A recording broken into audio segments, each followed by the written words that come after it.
Magandang umaga po sa inyong lahat. The meeting of the Committee on Public Services will now come to order. I would like to manifest for the record that the Committee on Public Services has a total of 11 members.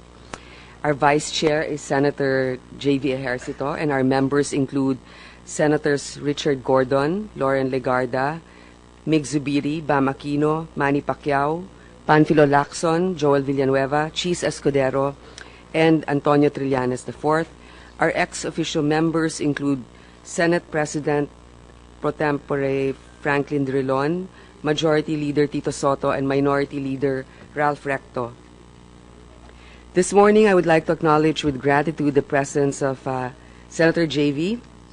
We have a total of 2 members present, so we have a quorum. 3 now. I'd like to acknowledge the presence also of Senator Nancy Binay.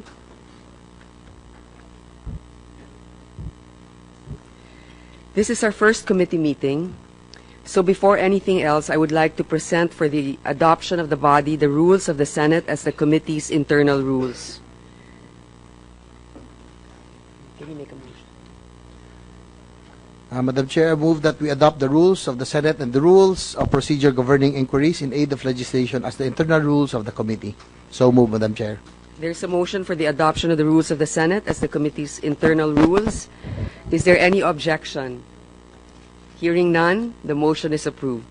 The rules of the Senate is hereby adopted to serve as the internal rules of the Committee on Public Services. For the information of all those present, the jurisdiction of the Committee on Public Services includes all matters affecting public services and utilities, communications, land, air, river, and sea transportation, including railroads, inter-island navigation, and lighthouses, and the grant or amendment of legislative franchises. The Chair would like to acknowledge the presence of Senator De Lima and Senator Senator Villanueva and Senate Minority Leader Ralph Recto.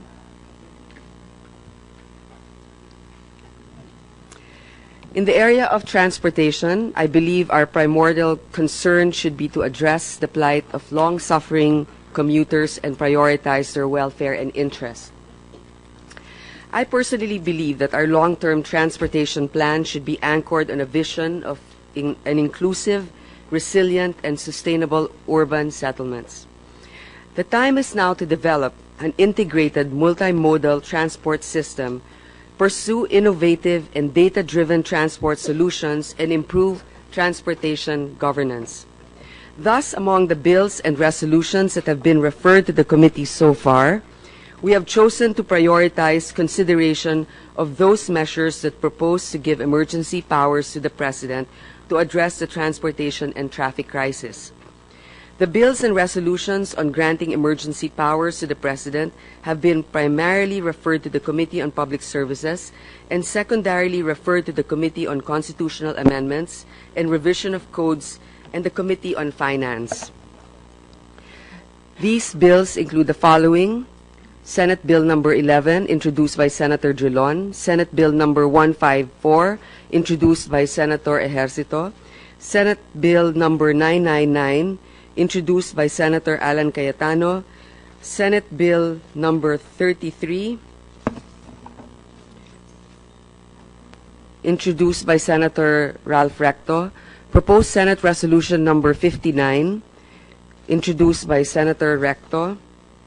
Let me go back. Proposed Senate Resolution Number 33 by Senator Ralph Recto also. Proposed Senate Resolution Number 63 by Senator J.V. Ejercito. We shall now commence our joint public hearing. Muli, magandang umaga sa inyong lahat. Naririto kayong lahat at maraming salamat sa inyong oras. In fact, the people in this room can be divided into 2 groups, those who came in early and those who were not trafficked. But I must thank the ones, our resource persons who were here early and complete, and also our senators who made an effort to be here on time. If the latter is slowly becoming the acceptable national excuse, ang pambansang dahilan for tardiness, it is because in many cases, there is basis in invoking it. We don't need statistics to prove how traffic has gone from bad to worse in Mega Manila and other parts of the country. Cars move in glacial pace. If you're lucky to hit 30 kilometers per hour in EDSA, then you are lucky. The only hope for a fast mode of travel in the metropolis, the trains, have been derailed by old equipment or the lack of it, poor maintenance, and the culprit that slows train service, bureaucratic inertia. People, including children, who should still be asleep, now wake up before dawn to catch an MRT train that can still accommodate passengers, only to realize that the time to queue for a ticket is now longer than the train ride itself. And they who rise before sunrise have to go through a harrowing commute just so they can be home by midnight. Nakikipagsiksikan sa bus, hinahabol ang taxi, kakandong sa UV, bibitin sa estribo ng jeep, kokontrata ng pedicab, o manghuhuli ng Grab or Uber na tila mailap pa sa Pokemon nila. The sad reality is that for many, the time spent for the rest is less than the time spent on the road. They also say that it is now faster to fly across the ocean than to drive across town. But not anymore, because there's also congestion in the air. Pati sa ere may traffic din. As anyone who had recently taken a flight out of NAIA would tell you, the time spent by a plane queuing for takeoff is sometimes longer than the actual flight itself. Simply put, our mandate is to create a system which transports our people and their products, the nation's commuters as well as its commerce, in a manner that is safe, reliable, accessible, and affordable. As you know, the services enumerated in our committee's mandate happens to be this government's priority, and the pressure for them to deliver is great. But the burden is not theirs alone, but ours too, because we serve the people who gifted us with the same mandate to serve. Thus, let me assure our friends in the executive that we will not be competing with you in finding problems. We will be cooperating with you in finding solutions. The President has supplied the framework on how to fix the traffic mess, which in capsule form is that extraordinary problems require extraordinary powers to solve. The rule on such requests for great powers has always been the President proposes, Congress disposes. We will soon wade into the details of the bills and carefully study its provisions with no other motive but to improve it. We must be open to innovative solutions and be ready to think out of the box. But though we are open to innovation, we must also be responsible with our actions. Giving the President emergency powers necessarily raises concerns about concentration of powers in one person, as this could easily be abused. There are fears that if we grant emergency powers for this issue, then we open the floodgates to granting emergency powers for other so-called crises or emergencies. We must therefore post important questions on the extent of those powers. For instance, we must have clear-cut parameters as what constitutes an emergency. Second, we must be clear on what those emergency powers will be used for and whether they can effectively address the problems. It is important for us to define and quantify the objectives of the bills. Let me share with you the principles I will apply in evaluating your requests for emergency powers. First, it must be FOI compliant. This is a one non-negotiable principle, constant in its implementation. It must permeate and penetrate all activities, contracts, projects, biddings, documents, awards, payments made pursuant to the act of granting emergency powers. Letting the sunlight in construction results in better built infrastructure. Second, it must be fiscally responsible. The power to expedite projects is not a license to contract an expensive one. We may allow you to take shortcuts for as long as they do not shortchange the taxpayers. There must be no hidden costs or undeclared conditional debts that will be passed on to several generations. Third, it must have details and deadlines. We will not go for vague powers or blank checks. Hindi pwede ang bahala na kami. Everything must be well-defined. The parameters must be set. I assure you, there will be elbow room and wide latitude given, but not wide enough for thieves to sneak in. We will also insist on deadlines. It is not enough that you will tell us that you will build a tunnel. We will require you to tell us the exact date we will see the light at the end of it. I think the most important is that we will only give you a set of powers on the condition that you will first give us the bill of particulars. The powers must be in pursuit of clearly identified results. What are the exact deliverables, the cost of each, and when will it be finished? Specifically, the location of projects, the price tag of each, and the deadline of completion.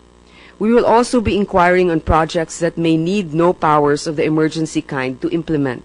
Kapag may obstruction sa kalsada, hindi emergency powers ang kailangan, pero tow truck.